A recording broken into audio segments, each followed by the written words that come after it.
आज के टाइम में हर व्यक्ति कामयाब होना चाहता है। कुछ इंसानों को कामयाबी के रास्ते मिल जाते हैं, तो कुछ इंसान कामयाब लोगों के साथ लगकर कामयाब हो जाते हैं और कुछ इंसान कामयाबी के बारे में सोचते रहते हैं। तो ये वीडियो उन लोगों के लिए बिल्कुल नहीं है जो कामयाबी के बारे में सिर्फ सोचते रहते हैं। ये वीडियो उन लोगों के लिए है जो सोचते हैं कि मुझे कामयाब होना ही है और वो कामयाबी के रास्ते पर चल रहे हैं, कुछ कर रहे हैं। तो कामयाब होने के लिए आपको सबसे पहले अपने माइंडसेट को बदलना पड़ेगा। अगर आप अपने माइंडसेट को नहीं बदलोगे तो आप कामयाब नहीं हो पाओगे। कामयाब होना एक गुड्डे गुड़िया का खेल नहीं है। कामयाब होने के लिए आपको बहुत मेहनत करनी होती है, बहुत कड़ी मेहनत कई बारी। और कई बारी क्या होता है कि बिना मेहनत करे भी कामयाबी हासिल हो जाती है। वो लक बाई चांस होता है। ऐसा ज़रूरी नहीं है कि हर किसी को ये कामयाबी मिल जाए। तो कामयाब होने के लिए आपको कुछ बातों पर ध्यान देना होता है जिनसे आप कामयाब होंगे। लेकिन मैं आपको एक बात और बता दूं, कामयाब होने के लिए किसी डिग्री या किसी डिप्लोमा या किसी मास्टर डिग्री की ही ज़रूरत नहीं है कि आप इन डिग्रियों को लेकर ही कामयाब होंगे। दुनिया में जो 50 से 80% के लोग हैं वो बिना डिग्री के कामयाब हैं। सिर्फ किस वजह से? उन्होंने अपना माइंडसेट बदला हुआ है। माइंडसेट बदल के वो कामयाबी के रास्ते पर चले और लगातार चलते चले गए, इसीलिए वो कामयाब हो गए। आपको पता है कि थॉमस अल्वा एडिसन ने बल्ब का आविष्कार कैसे किया? क्या उन्होंने पहले एक्सपेरिमेंट में अपने या पहले ही कोशिश में उन्होंने बल्ब बना लिया? नहीं, उन्होंने बल्कि हजारों कोशिश की तब जाकर उनका एक बल्ब तैयार हुआ। कहीं एक बार उन्होंने ट्रेन में भी आग लगाई बल्ब के आविष्कार के लिए। बल्ब का आविष्कार उन्होंने किया बहुत ही कड़ी मेहनत के साथ। अगर वो पहली कोशिश के पहली या दूसरी या तीसरी या मान के चलो 50 कोशिश के बाद वो पीछे हट जाते तो क्या आज बल्ब होता? क्या हम लोग रोशनी देख पाते? बिल्कुल नहीं। तो कामयाब होने के लिए आपको लगातार मेहनत करनी होगी, तभी जाकर आप कामयाब हो पाएंगे। अब मैं आपको 10 ऐसे पॉइंट बताने वाला हूँ जिनसे आप कामयाब होंगे। ये आपके सामने स्क्रीन पर आ रहे हैं 10 ऐसे पॉइंट जिनसे आप कामयाब हो पाएंगे। तो कामयाब होने के लिए इन 10 पॉइंट्स को आपको ध्यान में रखना होगा। इनके लिए आपको ना तो किसी डिग्री की ज़रूरत है, ना कोई डिप्लोमा की ज़रूरत है और ना ही आपको कोई एक्स्ट्रा पढ़ाई की ज़रूरत है, ना आपको विदेश जाकर पढ़ने की ज़रूरत है। सिर्फ और सिर्फ आप अपने घर पर रह करके अपने माइंडसेट को बदल करके ये सब कुछ कर सकते हैं। तो जैसे आपने स्क्रीन पर देखा, सबसे पहले टाइम पंक्चुअलिटी। टाइम पंक्चुअलिटी के लिए क्या आपको किसी डिग्री की ज़रूरत होगी? क्या किसी मास्टर डिग्री या किसी डिप्लोमा की ज़रूरत होगी? टाइम पंक्चुअलिटी का मतलब होता है समय की पाबंदी, यानी समय के पाबंद होना।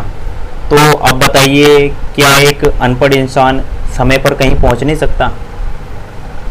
क्या बिना डिग्री वाला इंसान समय पर कहीं जा नहीं सकता या वो कुछ काम समय पर नहीं कर सकता? अरे बिल्कुल कर सकता है यार। अब से पहले, अभी लोग पढ़े लिखे हुए हैं, पहले लोग अनपढ़ हुआ करते थे। पर जब पढ़ना लिखना जानते थे तो सिर्फ एक भाषा थी, संस्कृत। पूरे वर्ल्ड में एक संस्कृत भाषा को जानते थे जिसमें हर किसी को पता होता था। उनके पास ना कोई घड़ी होती थी, वो सिर्फ सूर्य की किरणों को देख करके ऊपर आसमान में देख के समय का अनुमान लगाया करते थे। तो वो भी तो समय के पाबंद थे। वो भी हर चीज़ को हर टाइम पे किया करते थे। उन्हें पता था कि सुबह क्या करना होता है, शाम क्या करना होता है, दोपहर क्या करना होता है। तो वही एक समय की पाबंदी होनी चाहिए आपके पास। अगर आपको कुछ कामयाब होना है तो सबसे पहले आपको देखना होगा कि आपको किस टाइम पे क्या कार्य करना है, और वो कार्य अगर आप नियमित तौर से लगातार करते रहेंगे तो आप पक्का कामयाब होंगे। तो स्क्रीन पर आपने देखा था नंबर 2 पे एथिक्स। एथिक्स का मतलब जानते हो? अगर जानते हो तो मुझे बताओ, नहीं जानते हो तो कोई बात नहीं, मैं बता देता हूँ। एथिक्स का मतलब होता है खुद के अनुमान, यानी आचार विचार। खुद के आचार विचार क्या है, हमारे आचार विचार क्या कह रहे हैं, हमें क्या करना चाहिए। जो हमारे आचार विचार हमें कहते हैं करने के लिए, एक्चुअल में हमें वही करना चाहिए। अब मान के चलो आपके खुद के आचार विचार तो मिल रहे हैं जॉब करने के लिए, एक सरकारी जॉब। आपका अनुमान यही है कि मुझे सरकारी जॉब मिल जाएगी। चलिए, आपका अनुमान सही भी हो गया, आपको सरकारी जॉब मिल भी रही है। लेकिन वहीं आपके पीछे कुछ लोग और भी खड़े हैं कि आपको सरकारी जॉब नहीं करनी चाहिए, आपको प्राइवेट जॉब करनी चाहिए। तो क्या आप अपने आचार विचार के अनुसार चलोगे या लोगों के आचार विचार के अनुसार चलोगे? डेफिनेटली यार, आपको अपने विचारों के अनुसार चलना है। आपके जो विचार बन रहे हैं, जो आपके मन में है, आपको वही करना है। और आप करोगे भी वही, तभी जाके आप कामयाब होगे। लेकिन उसके लिए आपको समय की पाबंदी ज़रूरी है, आपको पर डे उसी का प्रयास करना होगा, हर दिन उसी के लिए आपको मेहनत करनी होगी, तभी जाके आप कामयाब होगे। तीसरा एफर्ट होगा आपका, एफर्ट वही मैंने आपको प्रयास बताया, आपको प्रयास करना होगा, लगातार प्रयास करना होगा। ये नहीं कि आप पहले ही आपने कोशिश की उसमें आप फेल हो गए। फेल होना मतलब फेल होना नहीं होता, फेल होना होता है एक खुद के पास एक अनुभव आ जाना। अब आप उस फेल को फेलियर से ना देखिए, अब आप उस फेल को आप अपने एक अनुभव में जोड़ लें। आपको एक नया अनुभव मिला, फेल किस वजह से हुई, आपकी कमियां क्या है, वे सारी आपको कमियां पता चल गई है। उन कमियों को क्लियर करने अगले प्रयास में कोशिश करें, उसके जो आपकी जो कमियां थी उन्हें पूरी करें।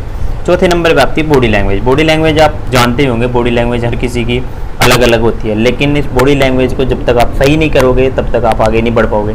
बॉडी लैंग्वेज सबसे ज़्यादा ज़रूरी है कामयाब इंसान के लिए, और ख़ासतौर पे बिजनेस के लिए तो बॉडी लैंग्वेज सबसे ज़्यादा ज़रूरी है।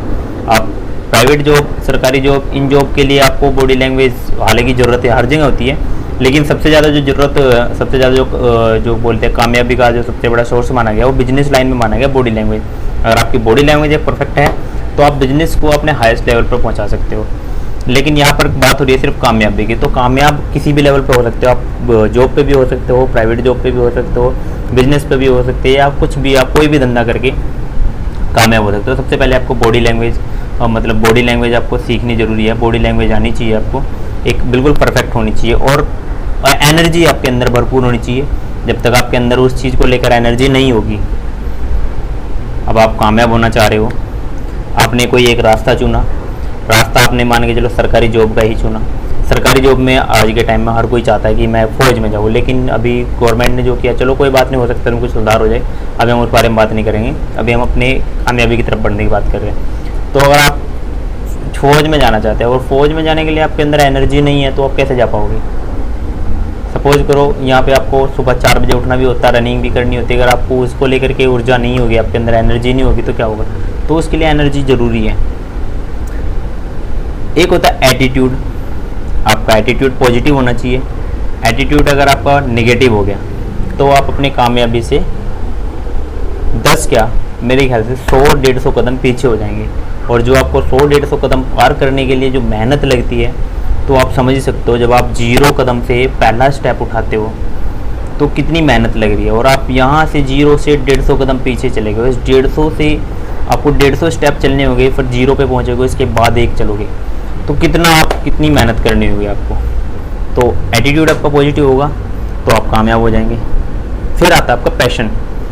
पैशन को बोलते हैं जोश, तो वो जोश भी होना चाहिए।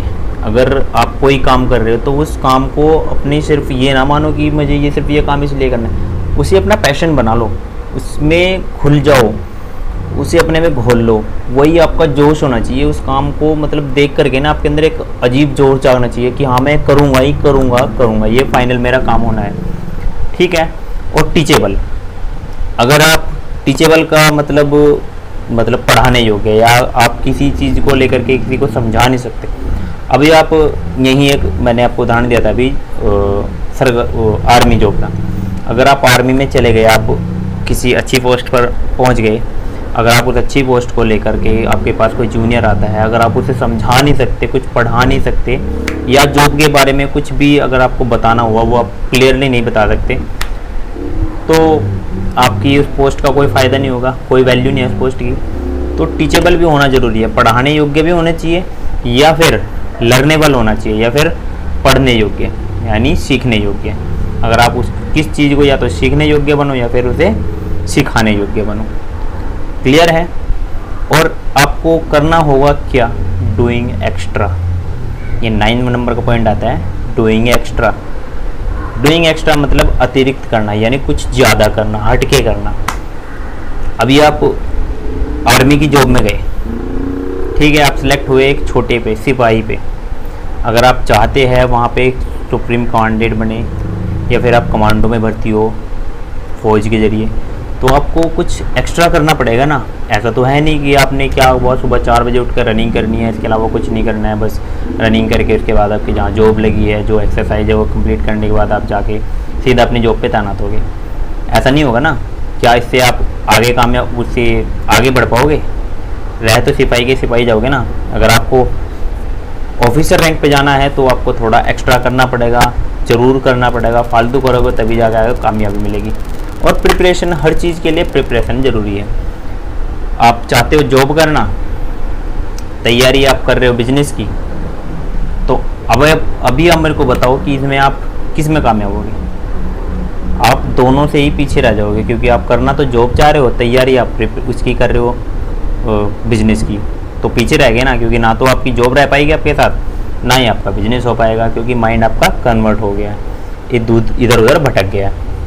तो माइंड आपका डाइवर्ट हो गया। ये माइंड जब डाइवर्ट हो जाएगा तो डाइवर्ट होकर के आप क्या कर पाओगे? कुछ नहीं। अपने माइंड को एक जगह लगा के रखो। आपको जो भी करना है, कुछ भी करना हो, कुछ भी XYZ जो भी आप करना चाहोगे, उस करने को लेकर एक अपना ध्यान एकत्रित करो। ये 10 के 10 पॉइंट याद रखो। अगर आप इन 10 पॉइंट पर चल गए तो ज़िंदगी में कोई भी आपको कामयाब होने से नहीं रोक पाएगा। तो दोस्तों, अगर मेरी स्पीच आपको अच्छी लगी है तो वीडियो लाइक करें, चैनल को सब्सक्राइब करें और साथ ही साथ बेल आइकन को दबाकर ऑल पर प्रेस भी कर ले, ताकि आपको आने वाली नई वीडियो जितनी भी होगी, आपको मोटिवेशनल जितनी भी वीडियो होगी, उनका नोटिफिकेशन सबसे पहले मिल सके। तो मिलते हैं दोस्तों आपसे अगली वीडियो में। तब तक के लिए जय हिंद, वंदे मातरम।